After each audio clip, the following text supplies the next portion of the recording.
Happy morning, guys. I hope all of you had breakfast and I hope the breakfast was not pongal and vadai.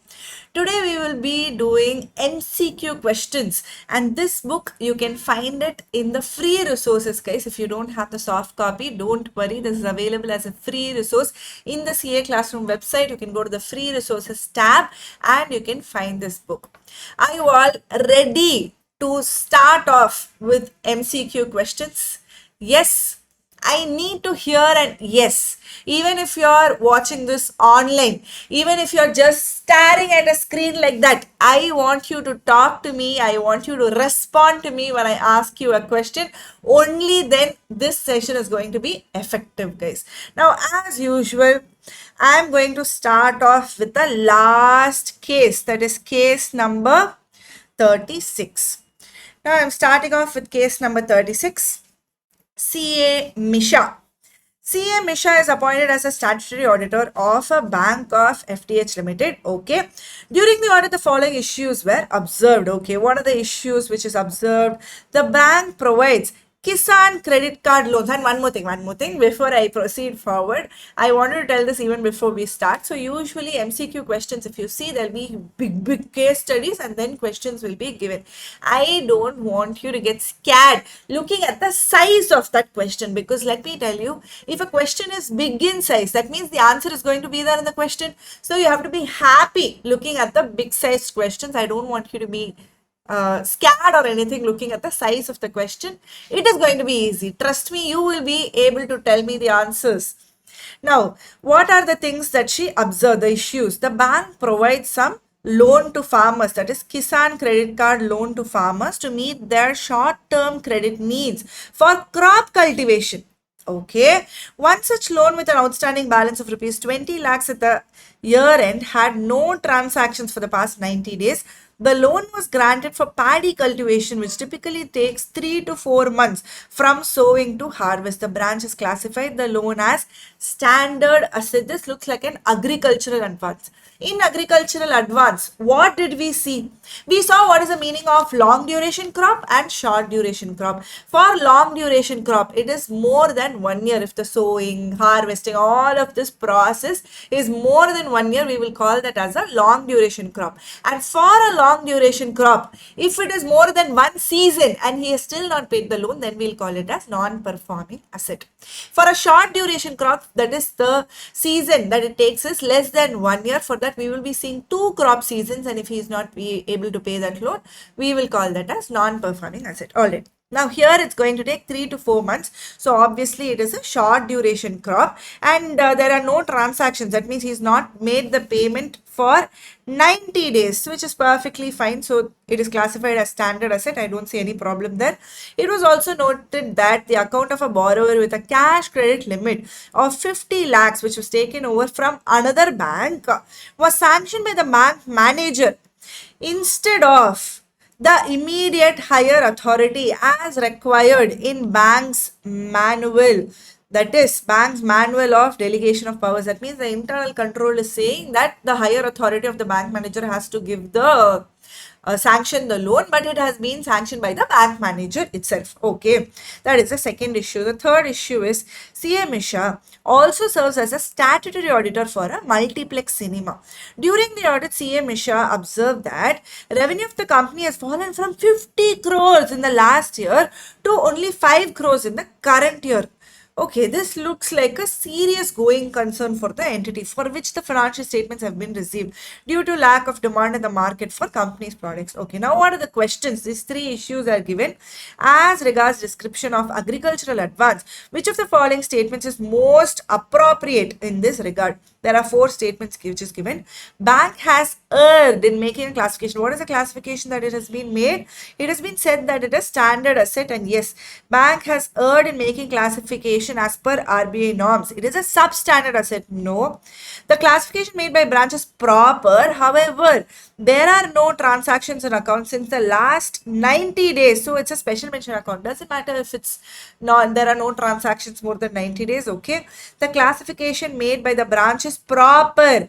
the branch has erred means it has made an error in making the classification as per RBI norms. It is saying that is a doubtful asset. The correct answer is there is no problem. The classification is standard asset, that the bank has classified it as standard asset only, because if it is 3 to 4 months, then we will have to see for 2 crop seasons and only then we will classify it as a non-performing asset. So here the correct answer is answer C, that is the classification made by the branch is proper. Now going to the second question. Regarding taken over account from another bank, which of the following statement is most appropriate? If you remember, the second issue was given here where the loan was taken over by another bank and it was sanctioned by the bank manager itself instead of the internal control. That is, internal control is saying the immediate higher authority of the bank manager. Now, what is the second question talking about?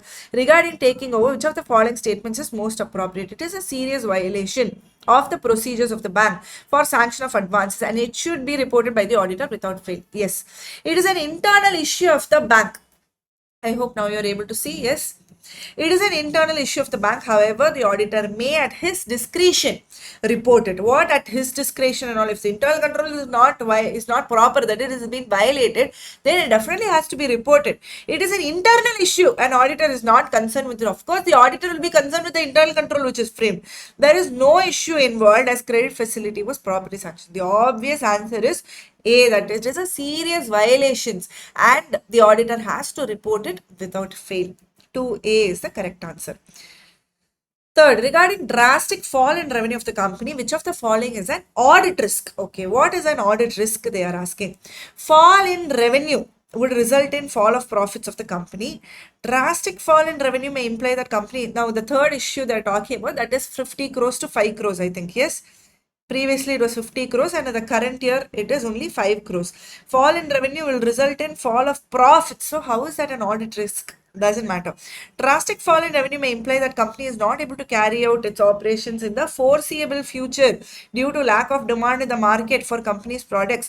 There is a risk that going concern disclosure is omitted to be made in the financial statement. So, basically, what is the meaning of audit risk?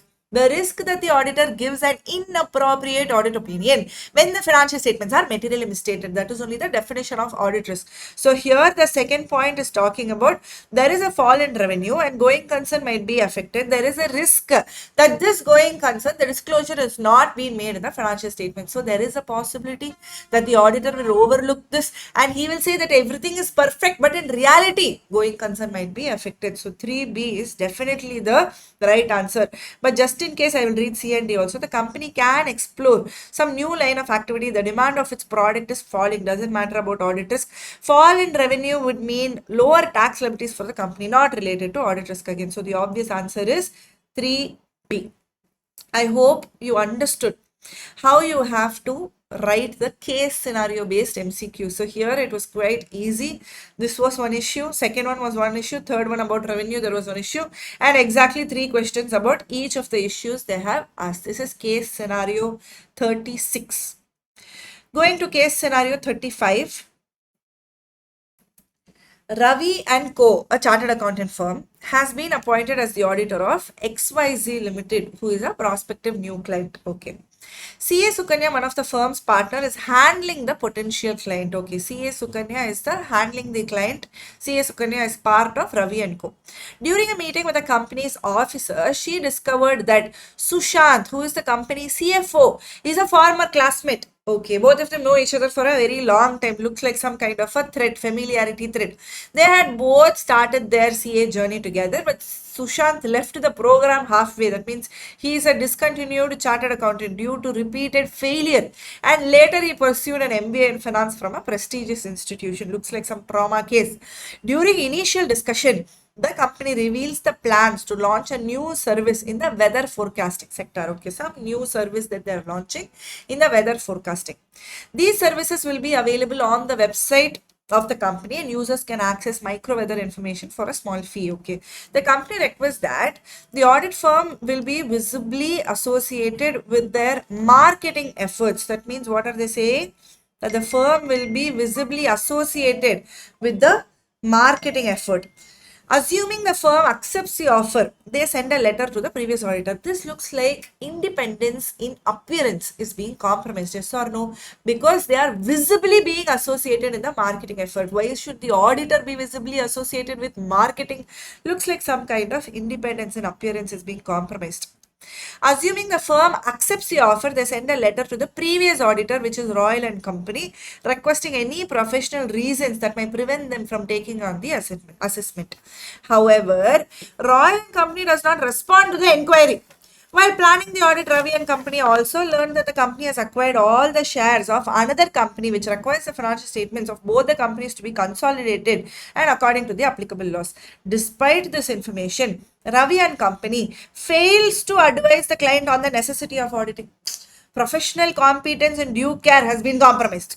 Firm is also reviewing internal controls of XYZ Limited. What and all he checked in internal controls, he verifies are tenders called before placing the orders? Are the purchases made on the basis of written order? Is the purchase order form standardized? Are purchase order form pre-numbered? Okay, few questions he is having with respect to the internal control of XYZ Limited. Based on the above facts, answer the following.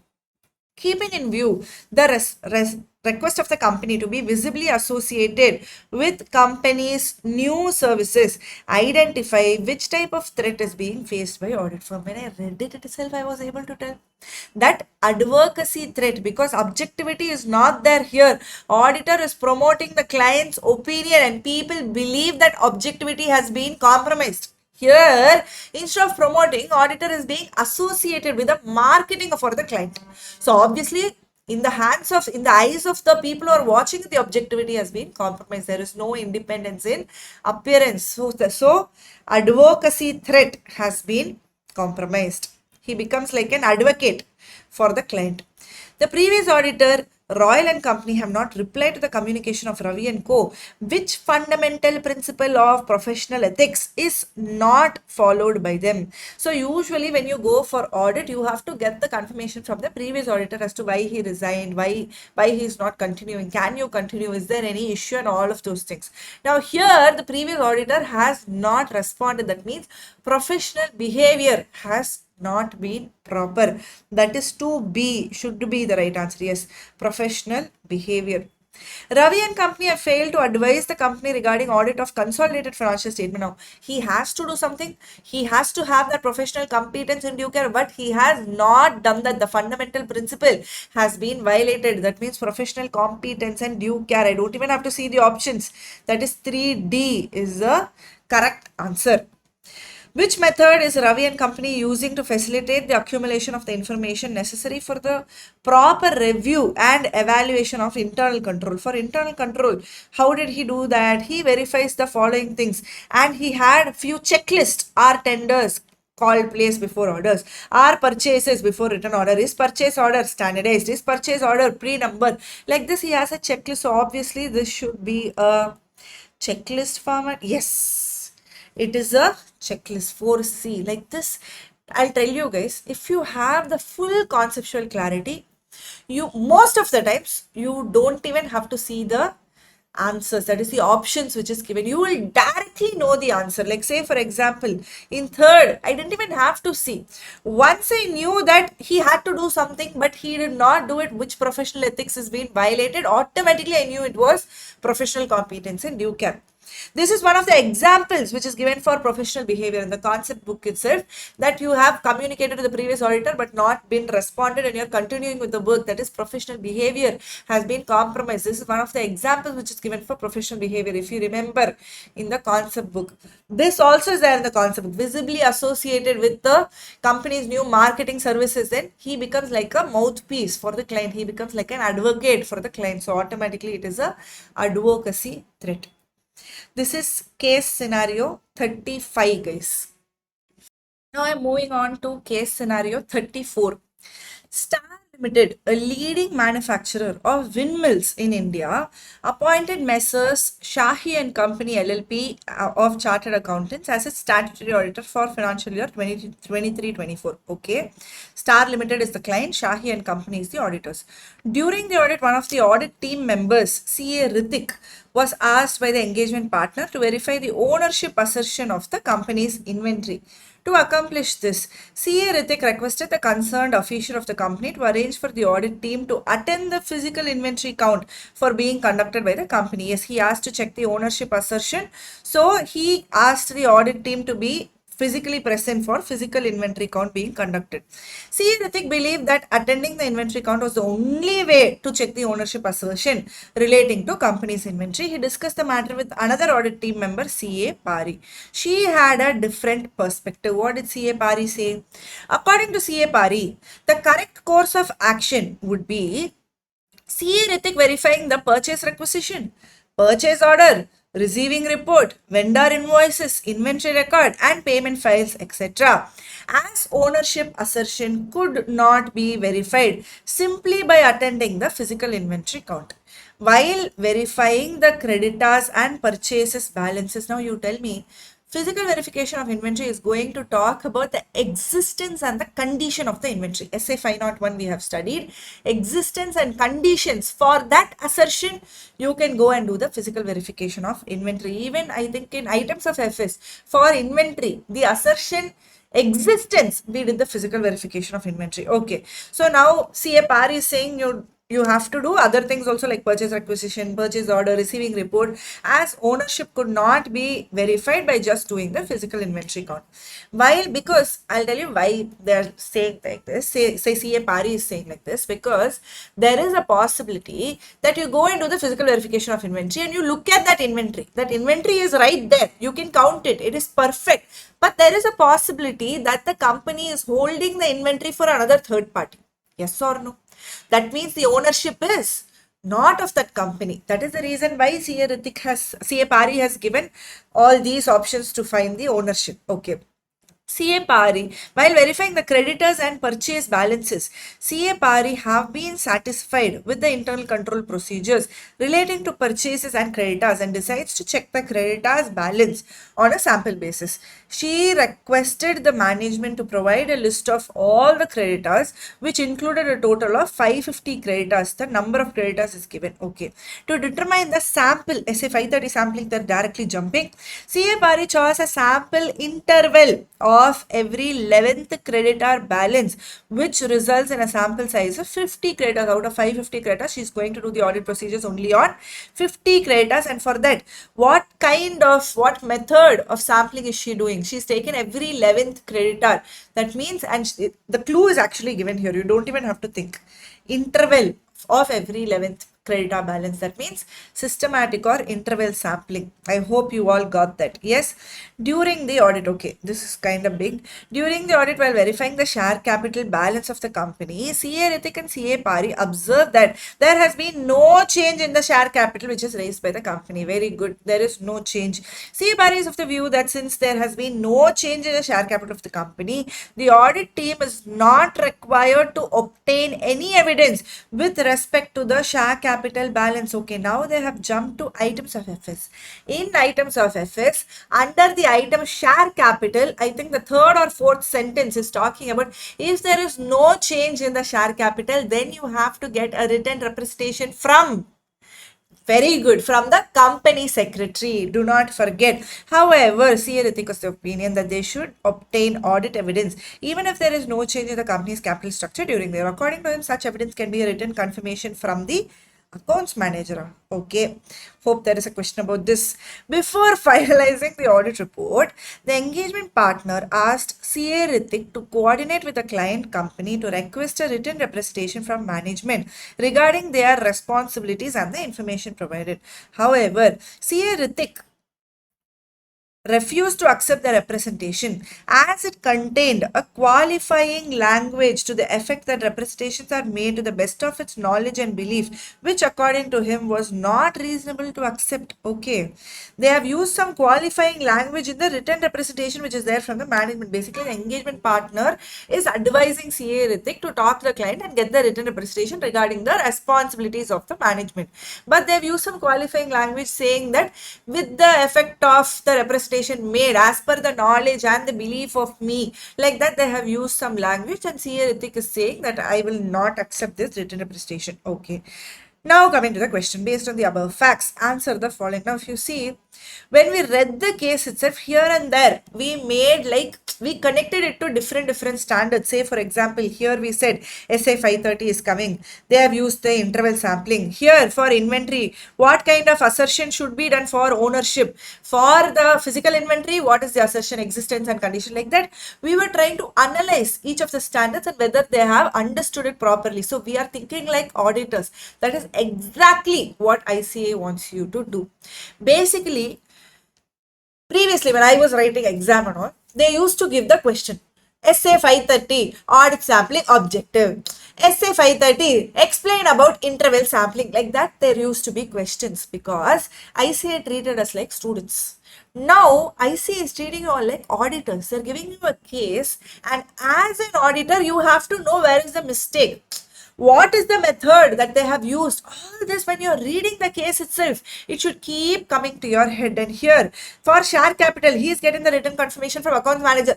Actually, where should he get? From the company secretary. Like that, you should be able to come up with the solutions as to what has gone wrong in the case study itself. Then when you answer, it becomes very easy. Let's see what is the best course of action for CA Ritik for verification of the assertion with respect to the inventory of the company as asked by the engagement partner. 1. CA Ritik should ask the management to provide a written representation in this regard, as it is in itself a sufficient appropriate audit evidence. CA Ritik should perform test count and inspection while attending the physical inventory count in order to verify the assertion as asked by the engagement partner. What has the engagement partner actually asked? Engagement partner asked to verify the ownership assertion. So for that, should he do the test check while he is doing the physical inventory? No, physical inventory is not required for ownership. CA Ritik should ask the management to provide written representation in this regard. How will we use the written representation and say, yes, they are only the owner? Of course, they are going to write, yes, I am the owner of this. Can I consider that as a written representation? No. CA Ritik should attend the physical inventory count as the only audit procedure. CA Ritik should agree to CA Pari and follow the course of action as suggested by her. What did Pari say? Pari said that you please look at the other things also, like inventory record, payment file, vendor invoice, receiving report, purchase order. Yes, when you look at all of that, you will know what is the name of the entity which is mentioned.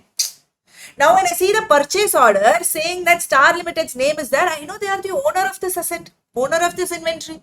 Yes or no? So, whatever CA Pari has told, those things only CA Ritik has to follow. CA answer D is the correct answer. CA Ritik should agree to CA Pari and follow the course of action as suggested by her. Perfect. Okay. Going to the second question. While verifying the inventory as asked by the engagement partner, which specific assertion can be best verified by following the specific audit procedure considered appropriate by CA Ritik? Now, what CA Ritik did, he wanted to do physical verification of inventory. For doing physical verification, what is the assertion that they are asking? We already know the answer when we read the case study itself.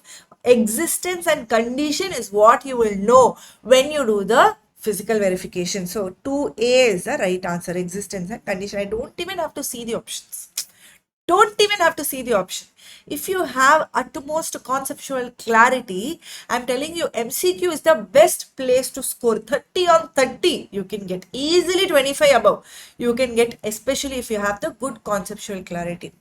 Going to question number 3. Which method of sampling? You tell me. You tell me. We saw here that the method of sampling is interval sampling, that is systematic or interval sampling. Now, which method of sampling? Simple random sampling? No. Systematic sampling? Yes. Haphazard sampling? Definitely not. Stratified? No, there did not break into strata or anything. So 3B is the correct answer. Are you able to understand how to answer? Yes, and this is not like easy question I have given you. Don't think like that. These are all past exam question, RTP, MTP question, all ICA level only. Are you able to understand? If you have the clarity, you should be able to crack the answer. Which of the following is the most appropriate with respect to verification of share capital balance of the company? Point of view of CA Pari is correct. Point of view of CA Ritik is correct. Point of view of CA Pari is partly correct as no evidence is required to be obtained. No need to read the entire thing also.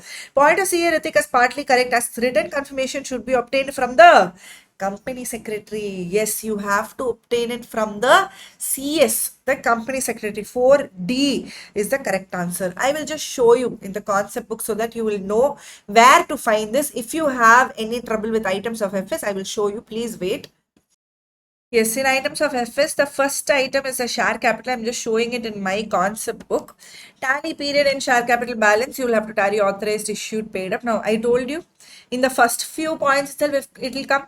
If there is no change during the year, obtain the written confirmation or representation from the CAs that there were no changes to entities' capital structure during the year. This is the sentence that they have tested and they will allot 2 marks for this. 2 marks for this.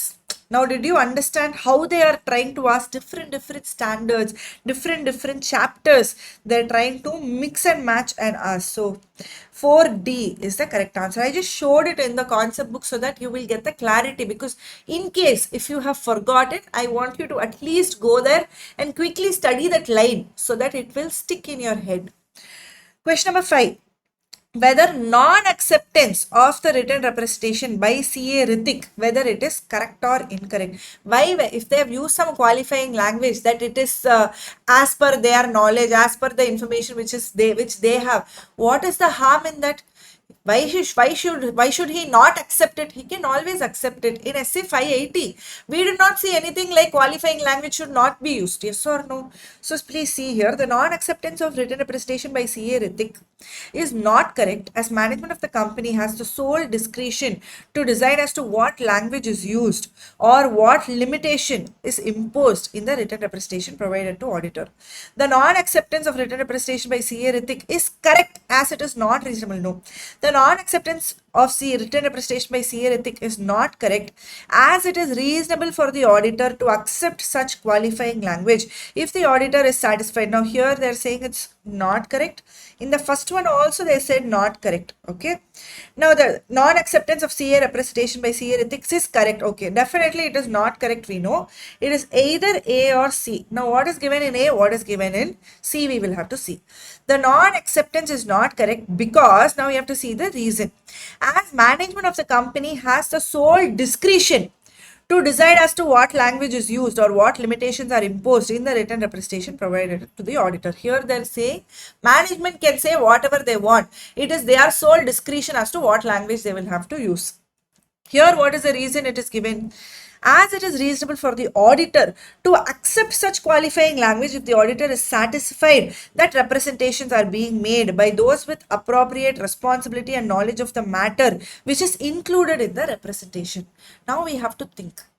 The non-acceptance by CA Ritik is not correct. That means he has to accept because the auditor can accept a qualifying language, and whatever representation is made, whether it is by appropriate responsibility and how is the knowledge of the people who have given, everything is perfect, so the auditor can accept. So which one is the correct answer?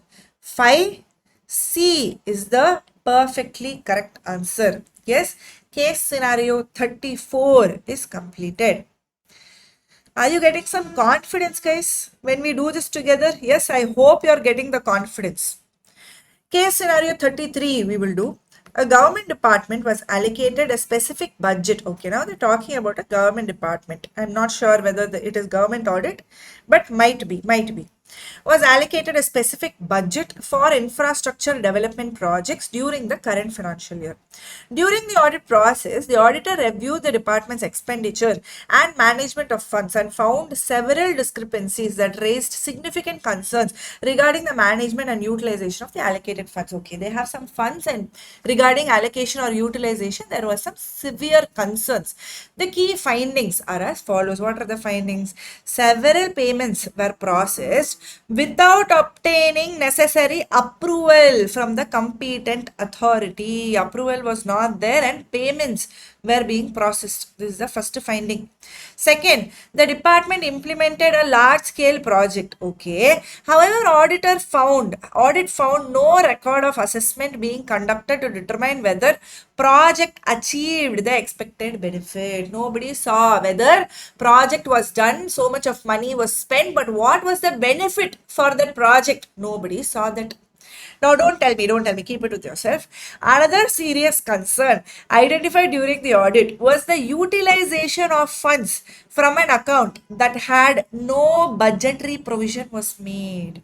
Okay, identified during the audit was utilization of funds. They have utilized some funds from some account where from that account the budget itself was not made, budgetary provision was not made. What is this provision? They're giving clues here and there. Okay. The auditor now needs to determine which type of audit will be most effective in addressing each of these concerns. Now, this is about expenditure. Now, for expenditure in a government audit, what and all will you be seeing? The first one, rule and order. Second, whether it has to be as per the sanction. Third, what is it? After sanction, what will you see? Provision of funds, whether the appropriation bill is there, all of those things. Fourth, propriety audit, performance audit. Under performance, few things are there. Okay. Now, what are the questions? Answer the following. Which type of audit is most likely to identify payments processed without proper approval from the competent authority? Payment has been processed without obtaining the necessary approval from the competent authority. Approval is not there, but payment has been processed. That means the sanction is not being done. A general or a special sanction is not being done. Audit against rules and order, audit of sanctions, audit against provision of fund, and propriety audit. The definite answer is audit of sanctions. Is it correct? Yes. 1B. Identify the type of audit to evaluate whether expected benefits of a large scale infrastructure project were achieved or not. Now, where you will see the benefit? Now, you've done some expenditure, whether I have gotten the benefit, whether the project has performed properly. We will be seeing the performance audit. 2D is the correct answer. Which type of audit? Which one is this? Addresses the issue of funds used from an account without a budgetary provision. Budgetary provision is not there, but they have used it. Provision. I told you. Yes, it is audit against provision of funds. That is 3A is the correct answer. Easy. Government audit. We have already we know everything in government audit. Word by word, we have studied. That is the reason why it is easy. Again, I'm telling, conceptually, if you have the grip, if you have the clarity, then no one can shake you. Yes, guys, this is case scenario 3. I'm going to case scenario 33. Sorry, that was case scenario 33. Now I'm going to case scenario 32. Now I'm going to case scenario 32, guys. MA and Associates, a chartered accountant firm, is appointed as an auditor of XYZ Private Limited. Amit, the partner of the firm, okay, Amit is a partner of M&A Associates, has recently bought stock in XYZ Private Limited. He believes that the company's goodwill will increase after the audit report is finalized, which could lead to a rise in stock price. As he reviews the company's financial statements, Amit decides to give unmodified opinion to help his investment. When you look at this first para, what can you see? Is there a threat? He is holding shares in the company in which he is auditing.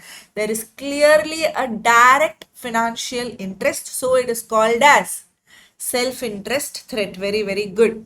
During the audit of trade receivables, Amit selects a sample using a technique that ensures larger balances have a higher chances of being selected. However, this approach results in exclusion of many smaller balances. Okay, what does this say? Larger balances has a chances of being selected. Which method is that? It is monetary unit sampling. Yes. However, this approach results in the exclusion of many smaller balances, potentially overlooking crucial misstatements. Meera, who is another partner of a firm, one partner is called as Amit, another partner is Meera. That's why it's MA Associates. Meera is another partner of the firm, is reviewing calculation of software development cost method, which is adopted by XYZ Private Limited. Meera helped in creating this method earlier. Okay, she only helped in creating the method and she herself is reviewing the calculation of the cost. She worries that her previous involvement in this method might affect her ability to review it. Obviously, she's the one who prepared and she's the one who is reviewing it. What is the threat? Self review threat. Yes, very good. Meanwhile, Raj, the CEO of XYZ Private Limited, has requested them to modify certain disclosures in the financial statements in a way that could mislead the stakeholders. Now, the CEO of the company, the CEO of the client is asking them to modify certain disclosures in the financial statement so that it's going to mislead the stakeholders. This guy is also arguing that a more favorable presentation will help the company secure additional investments. Only if you mislead, I will be able to get the investment. So you please mislead, like that he's saying. Now, Meera feels that complying with this request will compromise ethical standards and worries about the potential conflict with the client. Now, if the auditor is going to get associated with any misleading financial statements, then that is called as integrity is being compromised. Yes, based on the above facts, answer the following. Amit has bought stock in XYZ Private Limited and his investment could benefit from issuance of unmodified opinion. This indicates self-interest threat. Now, this is actually one of the case scenarios. I tell usually this in class that if if there is a place where you directly read the question and you know the answer for that question itself, you don't have to actually go through the entire case study if you know the answer perfectly. Now, leave the entire case study and just read question number 1.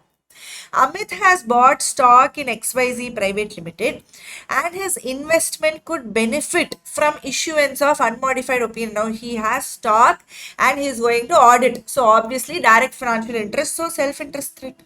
What is the requirement to read the entire case study? 1A is the correct answer. In the given case, Amit is, for this also just read the question and try to answer. In the given case, Amit is selecting a sample to verify the trade received balances where larger balances have higher chances and smaller balances can be overlooked. This method is known as, yes, what is it? It is monetary unit sampling. Correct. Meera is reviewing a method for calculating. Now, she herself did a method and she herself is reviewing it. We know the answer. That is self-review threat. 4D is the correct answer. Raj is requesting for misleading the information. Now, for misleading, which fundamental principle of professional ethics will be violated if they agree to do so? Then we know the answer, that is integrity. So, 5A is the right answer. Now, easily you are able to tell when you are requesting to modify for misleading. When you see this, you know that integrity is getting compromised. So, you know 5A. There will be few questions, guys. Few questions where if you just directly go to the questions instead of reading the case, you will be able to get to the answer. But you should be extremely sure that this only is the answer. Then you don't have to read the case itself. This is a way of saving some time. Question number... which one? This is 32 is done. I'm going to case scenario 31. Jin Kushal and Associates is a firm of chartered accountants practicing in Delhi. The firm consists of two partners, CA Jin and CA Kushal. Very creative name. The statutory audit team is generally headed by CA Jin and his team, consisting of 3 article assistant and 1 qualified CA who is CA Reshu. With respect to the audit work of 4 clients for which the audit team intends to start the work, the CA Jin is discussing with the team members about development of audit program for individual clients. Okay. One of the article, Mr. Sumit was of the view that one single audit program can be developed for all the 4 clients which is operating in different industries. Especially if they're operating in different industries, it is good to have one single audit program. No, one audit program is not practicable for all the businesses. We have studied that. Okay, proceeding forward with the question. With respect to one of the clients, namely who is Saraswati Limited, which is a labor-intensive company, CA Jin asked CA Reshu to compare the amount of wages which is paid by the company in the current year and last year. They're asking her to do some trend analysis. Also, she was asked to verify relationship between number of employees and the wages paid in both the years. So, comparing the financial data and the non-financial data, they're asking her to do. Okay. This is separate. The audit firm started the audit of another client, that is namely Sarthak Limited. This is Saraswati Limited. The next one is Sarthak Limited, having minimum transactions in foreign currency, maximum transactions in foreign currency. CA Jin asked one of the team members, Mr. Rahul, to verify whether calculations related to the conversion of foreign currency into local currency is proper or not, whether accounting standards has been properly followed. He's asking him to check. While verifying the share issue transactions of one client, namely Lakshman Limited, another client, CA ratio is finding that the company has issued sweat equity shares during the year under audit.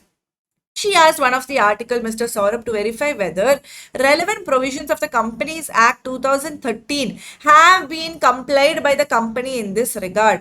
Also, with respect to Sarthak Limited, there was a reduction of share capital. Sarthak Limited is the previous client where there was a reduction of share capital. Here there is sweat equity shares.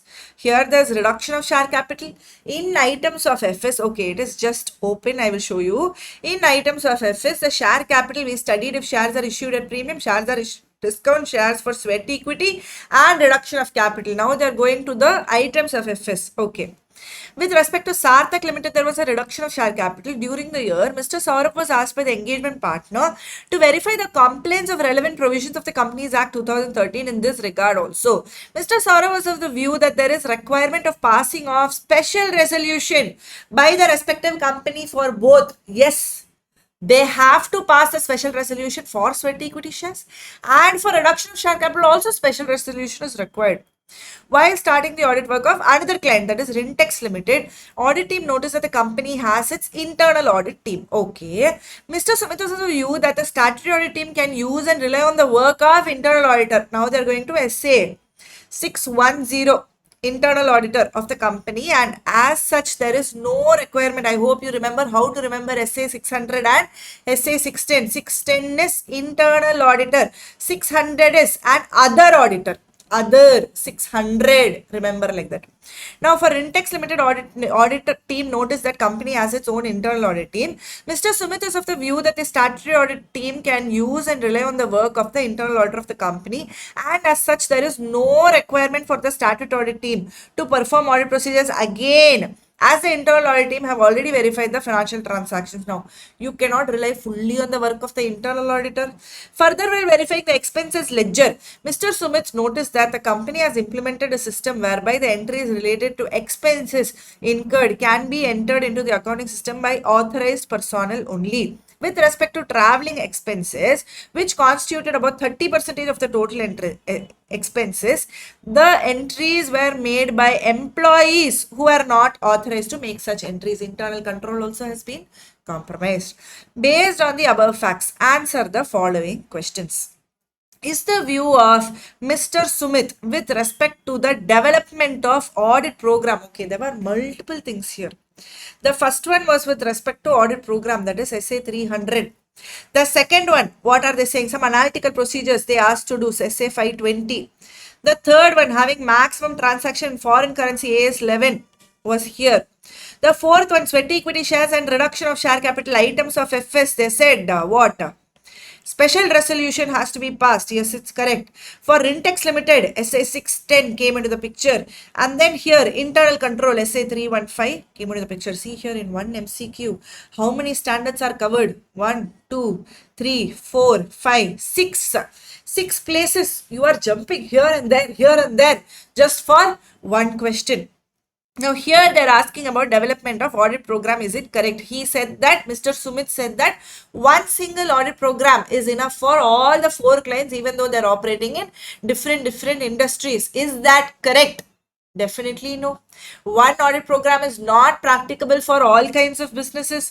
See the options. Yes, the view of Mr. Sumit is correct. No. No, the view of Mr. Sumit is not correct. Yes, very perfect. Yes, this is also no. No, the view of Mr. Sumit is not correct. We know it is either B or D. Now we have to choose between these two. Here they are saying the reason as to why it is not correct, as all the 4 clients operate in different industries and evolving one audit program for all businesses is not practicable. Looks good. Here they are saying no, it is not correct, as development of audit program is not the responsibility of the audit team. Then who will prepare the audit program? The name itself is saying audit program. It should be prepared by the audit team only. So the obvious answer is 1B, because evolving one audit program is not practicable for all the businesses. Going to the second question. Identify the audit procedures Miss Reshu was asked by CA Jin to perform with respect to Saraswati Limited. Okay, now we have to go back and see what was the audit procedure done in Saraswati Limited. What happened there? Okay, Saraswati Limited is here. What audit procedures? Okay, SA 520, analytical procedures is the audit procedures which was asked to be done. Substantive analytical procedures, test of details, test of transactions, test of internal controls. Definitely the answer is substantive analytical procedures. Answer is A.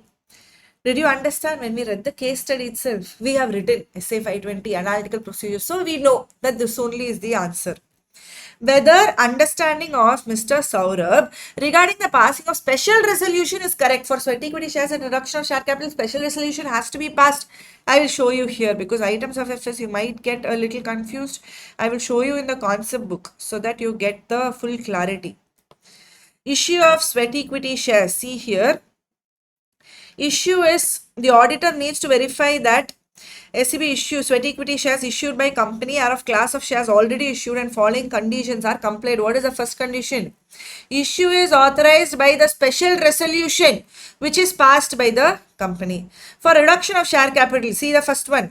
Verify the meeting of shareholders to pass special resolution was properly convened and the proposal was circulated in advance to all the shareholders of the company. So for both, special resolution is compulsory. Now coming to the MCQ. Whether understanding of Mr. Saurabh regarding the passing of special resolution is correct. Now first of all, what did Saurabh say? Did he say special resolution is required or not required? Where is that items of FS here? Okay. While verifying shares of Lakshman Limited, Reshu found that company issued shares. Saurabh, she is asking to further verify whether it has been complied with Companies Act. Also, with respect to Sarthak Limited, there is reduction of share capital. Mr. Saurabh was asked to verify compliance of relevant provisions. Mr. Saurabh is of the view that requirement of passing of special resolution by the company should be there for both. Yes, he is correct. Okay. Now, where is that MCQ book? The understanding of Mr. Saurabh is partially correct, partly correct as ordinary resolution is required. No, this is wrong. The understanding of Mr. Saurabh is partly correct as special resolution is required in case of issue of sweat equity shares through, though ordinary resolution is for reduction of share capital. No. The understanding of Mr. Saurabh is correct as special resolution is required in case of both sweat equity shares and reduction of share capital. Yes, I'm just reading the fourth one also. Understanding of Mr. Saurabh is not correct. Okay, now we know that the correct answer is C only because special resolution is required for both sweat equity shares and also for reduction of share capital. 3C is the correct answer. Fourth one. Is the view of Mr. Sumit correct with respect to using and relying on the work of internal audit team of Rintex Limited? Can you fully rely on the work of internal auditor and say, I will not do the audit procedures? No.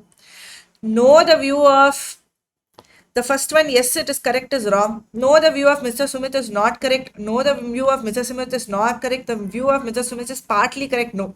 One of B or C is the correct answer. Yes. Now, which one is it? The view of Mr. Sumit is not correct as the statutory auditor has the statutory auditor cannot use the work of internal audit team of the client company. He can use. No, the view of Mr. Sumit is not correct as a statutory auditor has the sole responsibility for the audit opinion which is expressed. This is the correct answer. That the statutory auditor, whatever said and done, will have the sole responsibility. So 4C is the right answer. Identify the type of risk which is noticed by Mr. Sumit with respect to entries related to traveling expenses entered into the accounting system. Now we saw that for traveling expenses, it has to be approved by some person, but it was not approved. Was that right? Yes. 30%, I mean, predominantly traveling expenses is a big part of the total expenses. Entries were made by employees itself and it was not by authorized personnel. That means internal control was weak there. So here, for the fifth question, What risk is it there? Inherent risk, detection risk, control risk, and audit risk. Control risk means inherent control is not operating the way it should. So 5C is the correct answer. Case number 31 has been completed. Going to case number 30. Are you getting the grip, guys? Are you getting the confidence when you see the MCQ? It only looks big, but if you actually go through it, it's nothing. You can easily be able to do it. Case scenario 30. CAM Raja has accepted the offer of appointment of auditor of an entity. Okay. As business is carried on by the entity which is new to him, he wants to gain an understanding about the entity and its environment. Okay. SA 315 including its internal control. In this regard, he has performed the procedures to obtain the audit evidence about the design and implementation of the relevant controls. He has performed various procedures like inquiry, inspection, and observation in this regard. IIO, he has done. He wants, IIO means inquiry, inspection, observation. IIO, that's what I said. I hope you remember that.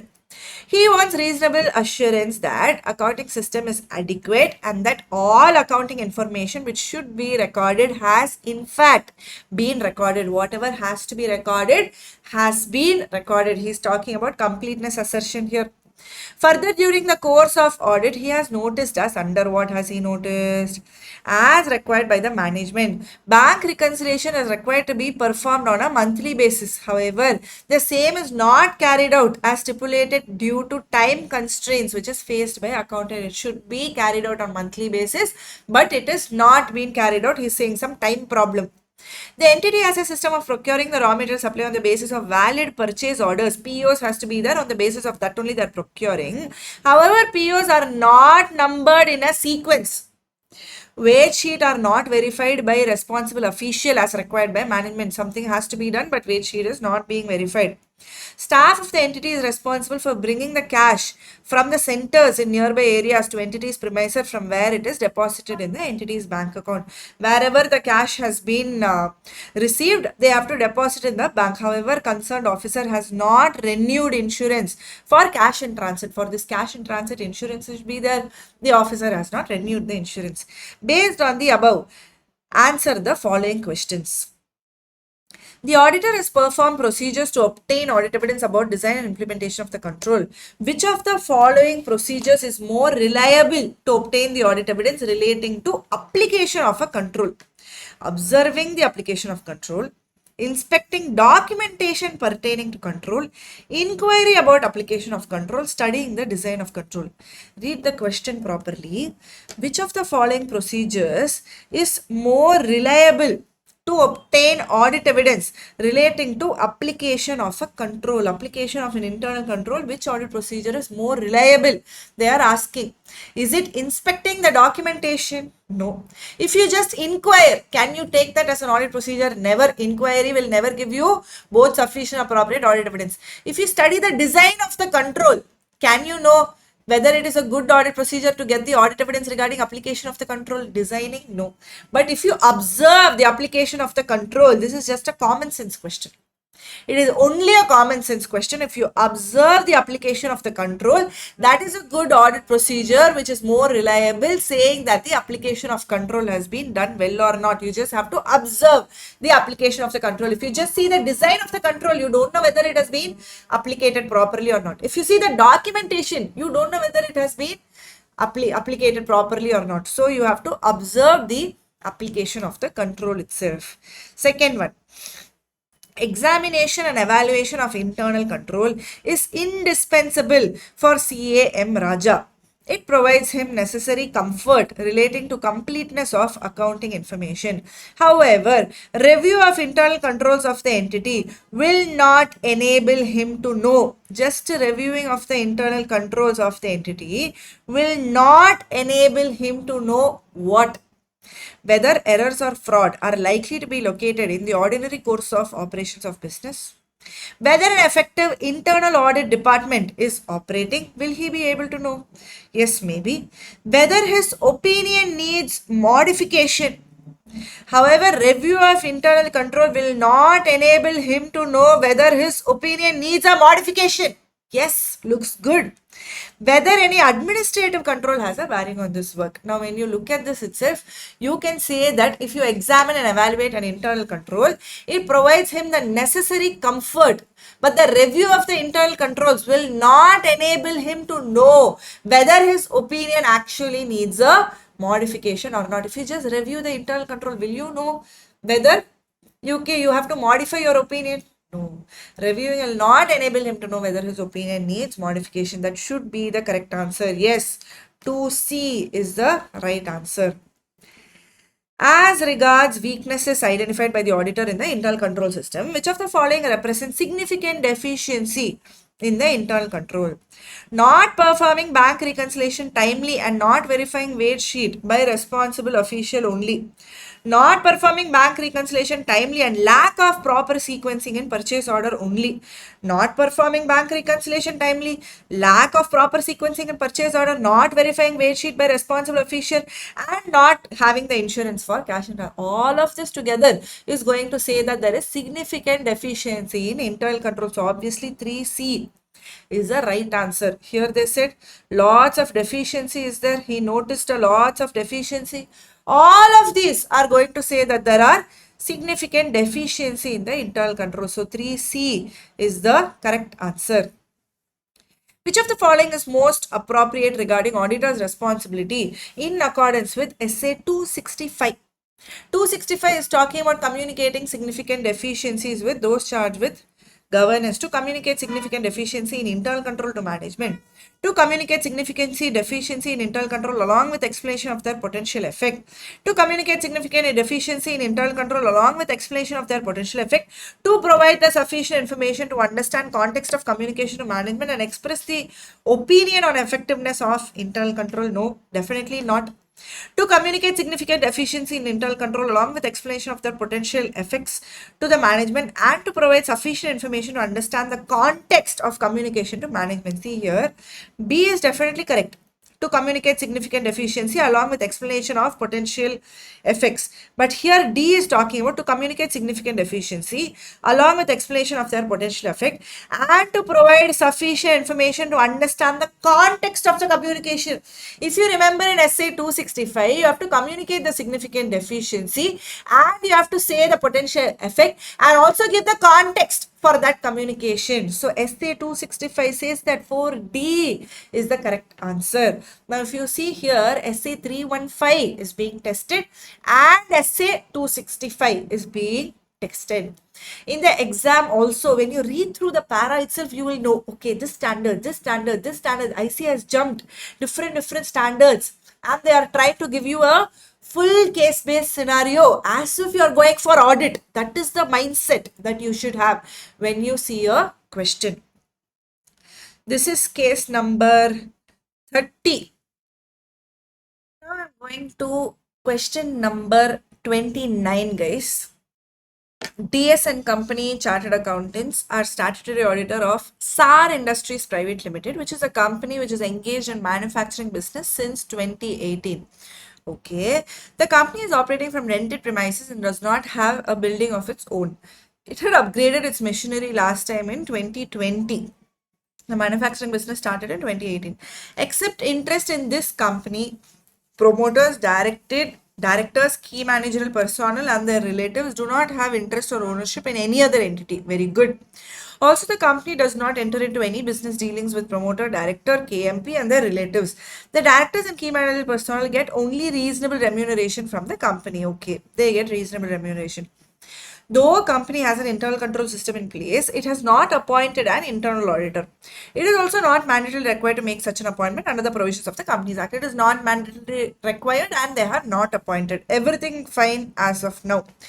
DSN Company have accepted audit of the above company for the year 22-23 for the first time. Promoters and the directors of the company are known to engagement partner only socially for quite some time. Okay, now it's getting interesting. However, it is for the first time that any type of professional work related to this company has been accepted by him, but both of them already know each other as socially or whatever it is. They already know each other for quite some time. Okay. While formulating an audit plan for the company, CAD, who is an engagement partner, has planned certain risk assessment procedure and further audit procedure consisting of test of controls and substantive procedures in relation to different areas. The following is the extract of the financial information of the company. They have given the financial information for year 22-23 and for year 21-22. The turnover 30 crores, 15 crores. Inventory, 5 crores, 2 crores. PPE, which is a gross block, 1.25 crores in both the years. PPE net block is 1 crore in 22-23 and 1.25 crores in 21-22. Gross profit is 6 crores in 22-23 and 3.75 crores in 21-22. The receivable balance is 12.5 and 5. The PPE items consist of machinery only. Okay, this PP is only machinery. While planning procedures in respect of PP, auditor has included audit procedures like inspecting and reviewing the company's plan for performing the physical verification of PP, assessing the depreciation method which is used, verifying the cost of PP items which is acquired during the year, with purchase bills and recalculation of depreciation charge in statement of profit and loss. Okay. Cost of PP items acquired during the year with purchase bills, they have seen recalculation done. Okay. Further, while performing the risk assessment procedures to identify the risk of financial misstatement and financial statements, the engagement partner has come to notice that there is considerable variation in the gross profit ratio as compared to the last year. During performance of substantive procedures, he also studied the data of purchases and sales of the company during the year under audit and has also compared such data with the preceding years and the years also. Based on the above, answer the following questions. Keeping in view description provided in the case scenario, which of the following statements is likely to be most appropriate? Engagement partner is known socially to promoters and directors of the company. The situation mandatorily involves advocacy threat, casting a doubt of an auditor's independence. Irrespective of this, the detection risk in the engagement is low. First of all, the detection risk in this engagement should be high, right? Because detection risk is the risk that the auditor does not find a particular thing, that the auditor does his job properly, because detection risk is split into sampling risk and non-sampling risk. Non-sampling risk basically means that he does the wrong audit procedure. Sampling risk means that the sample is not representative of the population. Here, looking at all of this, I can say that the detection risk is going to be high in this case.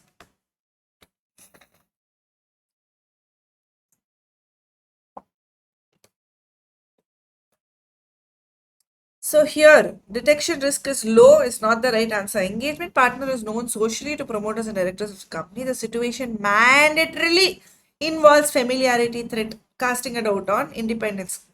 It is not that it has to mandatorily be a familiarity threat, but let's see. The situation reflected in the case may not constitute a threat to independence of the auditor. Irrespective of this, the detection risk is low, definitely not. Situation reflected may not constitute a threat to independence. Irrespective of this, the detection risk is high. I think the correct answer is 1D. Why is it 1D? The situation reflected may not cause a threat to independence to the auditor. Now, whether it is advocacy or familiarity threat, you might have a doubt. If it is advocacy threat, that means auditor is promoting the client's opinion to the point that people started believing that the objectivity has been compromised. Nothing of that sort has happened here. Familiarity threat, long association between them. Here, is there a long association? For quite some time, they know each other socially. That was only written here, correct? So there was no long association. Or relative of the audit team is in the senior position of the client. In the case, familiarity threat comes, but none of those examples is actually here. So this case scenario will not constitute a threat to independence and detection risk is high. 1D is the right answer. CAD has included in the audit plan certain procedures in respect to PP items. Which of the following audit procedures is not likely to be relevant? If my answer is correct, Verifying the cost of PP which is acquired, that is addition of PP, they are verifying with the purchase bills. The cost of additions with purchase bills looks like it is not actually relevant. Inspecting and reviewing company's plan for physical verification of PP, definitely yes, it is a point. Assessing the depreciation method which is used, yes, it is a point.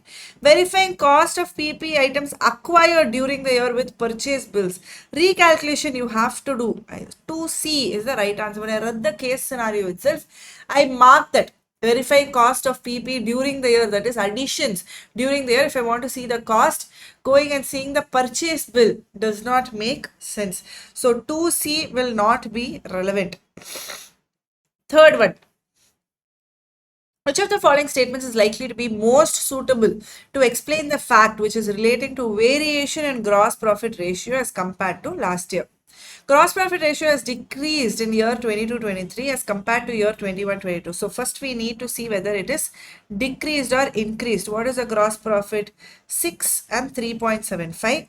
The turnover is 30 and 15. What is 6 divided by 30 into 100? 3.75 divided by 15 into 100. Please write the gross profit ratio here. Now gross profit ratio I have written here for 22-23. It is 20%. I hope you know how to do that. Where is the GP? 6 divided by 30 into 100. For 21-22, it is 25%. Now, most of the times people will get confused here whether it is increased or decreased. When you just look at this, you might think it has increased, but see the year properly. 21-22 is first and 22-23 is next. So, what has happened? Gross profit ratio has reduced. So first, when I look at these scenarios, gross profit ratio has decreased, could be an answer. Increased, cannot be an answer. Decreased, could be an answer. Decreased, could be an answer. Now I have eliminated one. Gross profit ratio has decreased in the year 22-23 as compared to 21-22. It may be due to the reason that sales price may have been reduced to procure more orders. Yes, could be a reason. It has been decreased. It may be due to the reason that office staff salary engaged in admin function, maintenance expense could have increased. Think logically. If your office staff or salary expense is increasing, does that affect the gross profit? You tell me first. It comes in the profit and loss account. Yes or no? Gross profit is the trading account. In trading account, will it affect any salary for admin expense, office maintenance expense? If it increases, is it going to affect your gross profit? No. So I am eliminating the option C also. It may be due to the reason that company has not made allowance for obsolescence in respect of inventory during the year. Will this affect the gross profit? Again, no. So the correct answer is it may be a possibility that sales price has been reduced to procure the more orders. That is 3A is the logical correct answer. There is no studying. You don't have to study any particular chapter to come to this. This is just logic. Pure logic. Just your brain has to be braining. That's it. And you will get the 2 marks here. 3A. Is it the correct answer? Yes. CAD has also studied purchases and sales data of the company during the year and has compared such data with the preceding years and the earlier years also. It is an example of, what has he done? He has studied the purchase data and the sales data of the company and he has compared it with the preceding years and also the earlier years. It is an example of trend analysis. Why do we have to read all of these things? Obviously, it is trend analysis. Question number 5. Considering the case scenario in totality, which of the following combination of standards is not proper for their likely relevance in performing and completing the above engagement? Which one is not proper, they are asking? SQC 1, quality of audit has to be there. SA 220, okay. 501, 505. 550, 510, 220 and 610. Okay, interesting. 700 forming an opinion will be there. 510, yes, it will be there. Comparison of previous year figure, opening balance is there. SA 220, quality of audit might be there. 500, yes, might be there. SQC1 quality will be there. Forming an opinion. Only one, using the work of internal auditor. 5B is the correct answer, only for the reason that SA 16 is there. You know, when you can crack this question, yes, it's B. When you can crack this question, when you know the name of the standard. Simple as that. In this case scenario, are they talking anything about internal auditors? No. Are they talking anything about SA 550 related party? No. So, considering for this case, which combination is not proper for their likely relevance in performing and completing the above engagement? The obvious answer is B, because about internal auditor, nothing is there. 550 also nothing is there. If you see every other thing, A, C and D, something or the other is relevant to that case study. So here there might be a mistake where you do miss this, that it is not proper, they are asking. So you have to see what is the standard which is not referred at all. What is the standard which is not relevant at all in this case. You will have to see like that. Common sense only. Now when you look at this question, what is this dabba numbers is given in theory paper? You will think all those things, especially if this is the first question, confidence will break. But you just see the answers, very easy. Everything is just common sense based, gross profit and all, where you studied. In 11th, 12th, you know what is the meaning of gross profit, what are the factors which is going to affect your gross profit ratio. The 11th standard syllabus, very, very easy. That's why I always say, whenever case is big, no, it is a way of showing that, see, I am giving something difficult like that. But actually, in reality, it will not be that difficult. Now, I'm moving on to the next case. That is case scenario 28. Pluto Limited is engaged in the manufacturing and distribution of furniture. Okay. After COVID, as the number of people working from home has gone up, this customizable range home for office furniture has gained a lot of importance. Reasonable. They were able to perform very well over the years, and the same has been reflected in their financial statements also. During the year 23-24, Messrs. Saha and Associates were reappointed as the auditor. The new engagement team has CA Saha, partner, and 5 article assistants.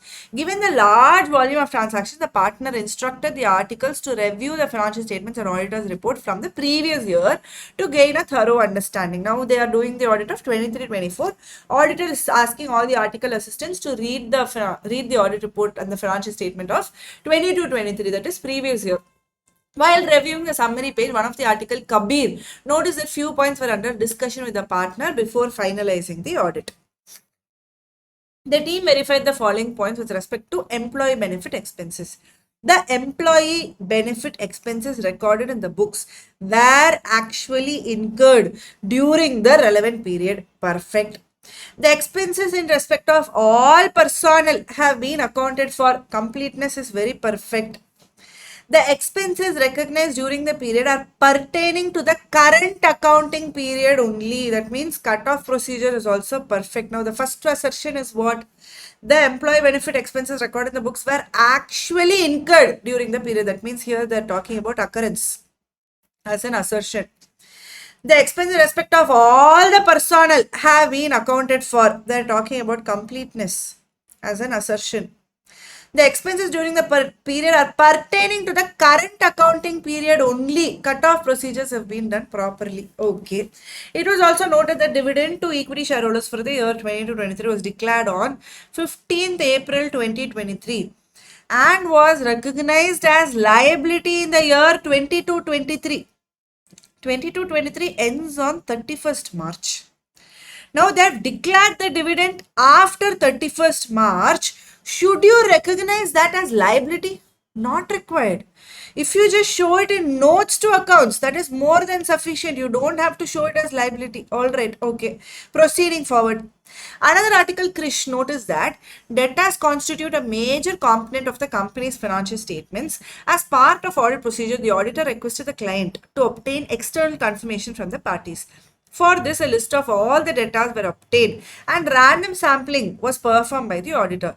The client directly obtained the selected debtor confirmation from the customers on time. Krish also observed addition in the assets amount. Okay, the client directly obtained the confirmation. Okay, fine. Krish also observed the addition in the assets amounting to 50 lakhs during the year, which is supported by sufficient audit evidence. However, upon scrutiny, it was found that some of the invoices were not in the name of the company. That means ownership is not there. It is not in the name of company. It is owned by somebody else. Further, cash and cash equivalent were classified as balance with banks, checks and draft on hand, cash on hand, and earmarked balances with banks. Okay, till here it is fine. With banks it's fine. Checks and draft on hand is fine. Cash on hand, yes, you have to disclose that also. But earmarked balances with bank, I don't think that is required. Based on the above, answer the following questions. Which among the following assertions are discussed with respect to employee benefit expenses? What are the assertions? We know the assertions I've already written here perfectly. Occurrence, completeness, and cutoff procedure. Here, occurrence, completeness, cutoff. Occurrence, cutoff, and completeness. Okay. Now what? Okay. They have given combination and they are asking you which is the correct. Now we already know it is 2, 3, 4. Where is that 2, 3, 4? So option number B. Is it correct? Yes, 1B. Now you understood how you have to do it? Yes. Easy. While reading the case itself, we found the answer without even coming to question. While reading the case with utmost conceptual clarity, you will be able to get to the answer. So 1B is the right answer. 2.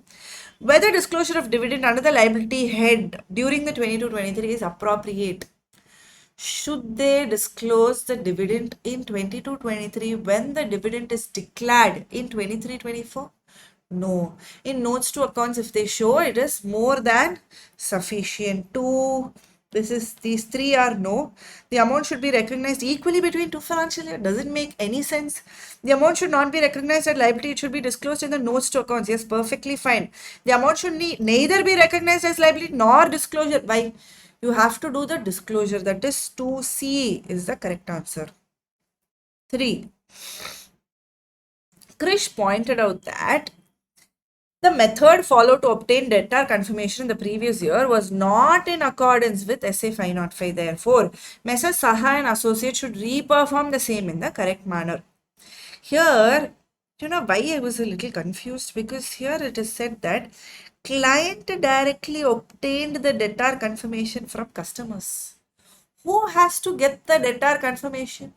The auditor has to get a direct confirmation from the third party. That is when it is called as external confirmation as per SA 505. Okay, let us see the options which is given here. As per SA 505, confirmation should be directly obtained by the auditor. Yes. Further, for all significant account balance as on balance sheet date, confirmation should be necessarily be collected. And for smaller outstanding balance, random sampling could be performed. Yes, if it is a big balance, significant account balance, then it should necessarily be collected. For smaller balances, you can do random sampling perfectly fine. It is okay to obtain the confirmation through the clients. No, it has to be a direct confirmation from third party. SA 505 confirmation should be directly obtained by the auditor, whereas random selection can be done for all debtors irrespective of the amount. No, it is better to do for all significant account balances, and then for small balances, you do it on random sampling also, no issues. Either auditor or client. Yes, answer is A. Either auditor or client can obtain confirmation based on time. And no. External confirmation must always be directly obtained by the auditor from the third party. We know that. So it is obviously A only. 3A is the right answer. Which assertion has been affected in the case of fixed assets? Okay, now I want to see what they have told about fixed assets first of all. What did they say here about the fixed assets?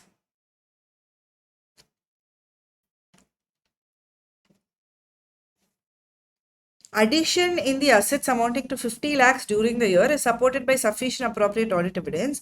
However, upon scrutiny, it was found that some of the invoices was not in the name of the company. That means what? Ownership is not there in the name of company. Okay. Now, which is the assertion being affected in the case of fixed asset? Rights and obligation. That means he does not have the right. He does not own it. Existence, yes, it is there. Completeness, yes, maybe they have measured it properly, it is complete, but ownership is not there. That means he does not have the right on that asset. 4B should be the correct answer. 5. Cash and a cash equivalent. When I read itself, I knew balance with bank should be there, check and draft on hand should be there, cash on hand but should be there, but some earmarked funds with the bank and all need not be there. Which of the following incorrect disclosure of the same? Definitely it is D. 5D, earmarked balances with bank. This is items of FS, cash and cash equivalent. This assertions is given in SA 500. Now what is this? SA 505. And this one, which disclosure of dividend? This is again items of FS and company audit. And this is assertions, again SA 500 and items of FS. Now you see how they are combining different standards and other chapters and giving the case study. Very good case study, yes. Question number, case scenario 27. Can we see that? Joy Limited, which is a company which is engaged in business of trekking essentials. Yes, I really like trekking. He appointed CA Raj as the statutory auditor for the year. Due to the large volume of transaction, the audit engagement team of CA Raj realized that it will not be feasible to audit each and every transaction separately during the financial year. Okay. Therefore, engagement partner decided to apply the following audit sampling techniques. Very good. Random number table lists were used for selection of sample for power, telephone and fuel charges. That means randomly they have selected for power, telephone and fuel. No structured method of sampling was used for office stationery. No structured method means I think this is haphazard sampling. Random number table list is random sampling. No structured, I think simple random. No structured method of sampling means haphazard. Transactions exceeding rupees 8,000 was selected for travel expenses. That means exceeding a particular monetary unit, they are taking it as sample. That is monetary unit sampling. The first 200 sales invoices, this is definitely block sampling. In our concept book also same example is given.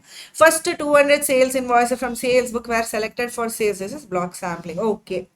I hope they have asked the same, what is the method used for each of the things. Okay. Mr. Suresh, one of the team members, compared the salary expenses incurred by the company during the current year with those of the previous 5 years. He has done some analytical procedure, trend analysis. He noticed a significant percentage increase in the salary expenses. This unusual increase raised the doubt in his mind. He decided to compare such an increase in salary expense with the increase in number of employees. Very good. Reasonability test he is doing. The company is having warehouse at 2 locations. CA Raj is planning to attend the physical inventory count process also. The inventory includes finished products such as trekking jacket, bag, shoes and raw material like leather, cloth, chemicals. Some of the inventory is also held by third party. Okay. During a discussion among team members regarding the sufficiency and appropriateness of audit evidence, they agreed that sufficiency is the measure of quantity. Very perfect. Sufficiency means quantity, appropriateness means quality, and appropriateness is the measure of quality. Joy Limited operates 100 stores on rented premises across the country and is in the process of expanding, more than expanding. Although rent expenses have been accounted for, the auditor requested the management to provide all active rent agreements for the year under audit for detailed examination. They are asking for all the active rental agreements. Based on the above, answer the following questions. Which of the sampling techniques were used for following transactions? Good, we already know it. Power, telephone and fuel charges, office stationery, travel expenses and sales. What is the one? Random, haphazard, monetary unit and block. Where is that given? Random, haphazard, monetary unit, block. 1C is the right answer. Is that right? Yeah. Which audit procedure was Mr. Suresh intended to perform by comparing the salary expenses? What did he do for salary? He did a trend analysis and he did that reasonability test also. He compared the financial and non-financial data. So definitely it is analytical procedures. 2D should be the right answer. Which of the following is not part of CA Raj responsibility with respect to the inventories which is held by third party. CA Raj should request the confirmation from third party regarding the quantity and condition of inventory. SA 501 we saw. If inventory is held by third party, he will ask the third party for the quantity and condition of the inventory which is held by third party. So this is Raj's responsibility only. This cannot be the answer because they have specifically asked which is not part of CA Raj's responsibility. CA Raj should perform an independent valuation of inventory based solely on company's internal record. Should he do that? I don't think so. CA Raj should request the third party to allow him to physically inspect the inventories which is held by them. Yes, he can ask that. CA Raj should review the terms of agreement between company and third party. Yes, definitely he should do this to understand the responsibility relating to the management of inventory. The right answer is 3B, where he himself should go and he himself to do an independent valuation of inventory based on the internal records. Not required. Not part of CA Raj's responsibility. 3B is the correct answer. Which audit procedure was used by CA Raj while collecting all the rental agreements? Now he collected all the rental agreements for what? To inspect them, or to do analytical procedures, to do reperformance, or to observe. Observe means looking into process or procedure. Inspecting means what? Seeing the documents. 4A is the right answer. Rental agreement is a document. Analytical procedure, plausible relationship between financial and non-financial data. No, he's just saying he's taking the agreement. Reperformance, there is nothing to reperform here. He will just inspect the rental agreement. So 4A is the right answer. 5. In the given case, the audit team of CA Raj discusses the sufficiency and appropriateness of audit evidence. In the context of Joy Limited audit, the team was considering various factors affecting the sufficiency of the evidence they had gathered for large volume transactions. Which of the following is not a factor that will influence the auditor's judgment on the sufficiency of audit evidence? Now, if you remember, what and all are the factors affecting the sufficiency, you should know. Then only you will be able to say which will not affect the sufficiency. Materiality, if something is important, automatically your quantity of the audit evidence will increase. It is a factor affecting. Risk of material misstatement, if you know a place is risky, that misstatements can happen, automatically your quantity is going to increase. Size and characteristics of population. The size is big, then your sufficiency will increase. So the factors affecting, there are 3 points: the materiality, risk of material misstatement, size and characteristics of population. Fourth one is given as type of products Joy Limited manufactures. Is the type of the product going to influence the quantity of the audit evidence? No. So the right answer is 5D, that is the type of products Joy Limited manufactures, because here which of the following is not a factor that influence the auditor's judgment.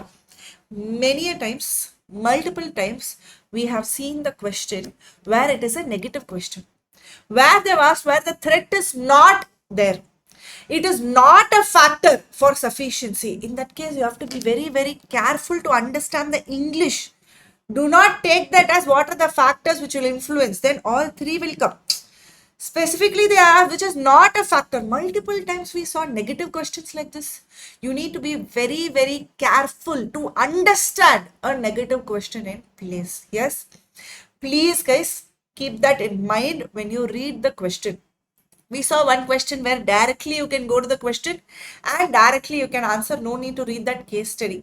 Very rarely you can do that if you're short of time and if you know the answer for sure. Yes, you can do that. And one more thing, in the observation of these 10 questions, I will tell you.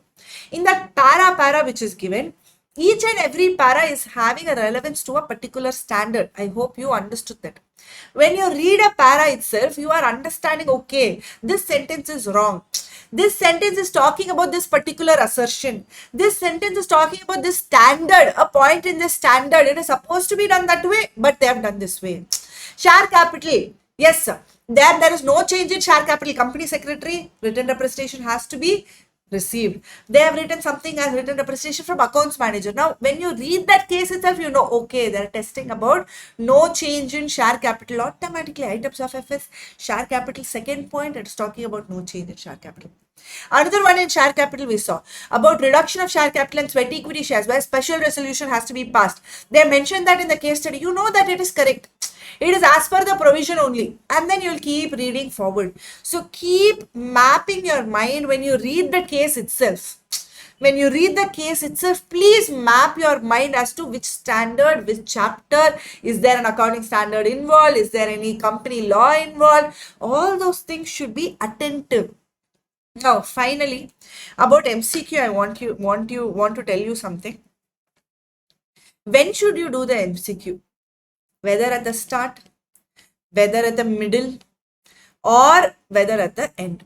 It is completely up to you. This is also right, this is also right, this is also right. But mostly avoid it in the end because full tension will be there. You cannot think correctly, so avoid it in the end. Start or middle is completely fine. What I want you to focus on is the timing of MCQ. You have 30 marks for MCQ, which means that you cannot cross more than 40 minutes. Say start, you want to do half. We finished with 15-20 minutes. That means in your head automatically it should be there when you do it in the middle. Only 15 minutes I'm going to allocate for this. Now you understood how I read through the case, how we have to go through each and everything and keep mapping to different standards. Okay, they're talking about this, they're talking about that. As an auditor, you please think, not as a student.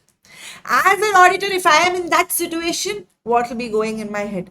That is the exact thinking process. That is the exact mindset that you should have when you are solving these questions, guys. Are you able to understand? I hope it was useful. We have done about 10 MCQs. Yes, from case 27 to case 36, 10 MCQs is done. Please do the remaining also. Do the remaining also. And in the beginning, if you see in the book, there will be 1 mark MCQs. Very easy. Very, very easy for you to solve. Just go through these also before you go to the exam. It will be very, very helpful for you guys. Yes, guys, I'm gonna stop here. Thank you. All the very best for your exams.